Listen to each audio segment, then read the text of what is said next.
तीन दिवसापूर्वी दिल्लीच्या जंतर मंतरवर कॉक्रोच जनता पार्टीचं आंदोलन झालं आणि त्या आंदोलनानंतर काही चाटुकार पत्रकारांच्या पोटात दुखायला लागलं आणि त्या आंदोलनाला बदनाम करण्याचा देखील प्रयत्न करण्यात आला। त्याच्यामध्ये प्रामुख्यानं अभिजित तिपके आंदोलनामध्ये सहभागी झाले। त्याच्यानंतर काही लोकांनी त्याच्यामध्ये जे काका असतील त्यांनी त्यांना जो दास असेल कॉक्रोच जनता पार्टीचा त्याला हवा घातली, तो थंड पिला। त्याच्यानंतर अभिजित तिपके आंदोलन झाल्यानंतर गाडीत बसून गेला।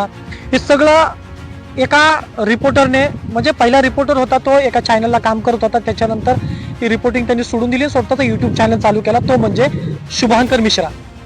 त्याने हे आंदोलनाला पूर्णपणे बदनाम करण्याचा प्रयत्न केला आणि तो म्हणाला की काही लोक अमेरिकेतून आले, जय भीम जय भीम जय भीमचा नारा देऊ लागले। तर म्हणजे त्याला प्रॉब्लेम कशाचाच नव्हता, त्याला प्रॉब्लेम फक्त एकच गोष्टीचा होता, जय भीमच्या नाराचा।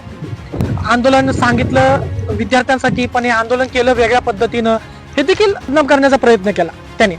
तर त्याला एकच सांगणं, जय भीम हा नारा आहे ना कोणत्या जातीचा नाही, कोणत्या धर्माचा नाही, कोणत्या पंथाचा नाही। जय भीम हा सामाजिक आहे, जय भीम हा नारा माणुसकी आहे, जय भीम हा समानतेचा अधिकार मागण्यासाठी जय भीमचा नारा आहे। अरे जय भीम म्हणजे स्वाभिमान, जय भीम म्हणजे अन्यायाविरुद्ध बंड पुकारणं, जय भीम म्हणजे न्यायाच्या बाजूनं उभा राहणं, जय भीम म्हणजे प्रत्येकाच्या सुखादुःखात सहभागी होणं।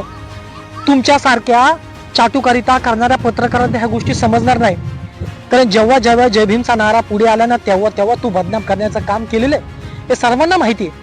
आणि आता देखील तू त्याच पद्धतीने केलं, तू कॉक्रोच जनता पार्टीला बदनाम करण्याचं काम केलं। मी कॉक्रोच जनता पार्टीचा समर्थक नसलो तरी कॉक्रोच तुझे जे व्हिडिओ पाहिला ना त्या व्हिडिओमध्ये स्पष्ट दिसतंय की कशा पद्धतीनं तू, आणि त्यात प्रामुख्याने त्यामध्ये RSSचं नाव आलं, RSSचं नाव आल्यामुळे तुझ्या पोटात अजून दुखलं। अरे एवढी चाटुकारिता का? तुमच्यासारख्या पत्रकारांमुळे या देशाचं वाटोळं होत चाललंय।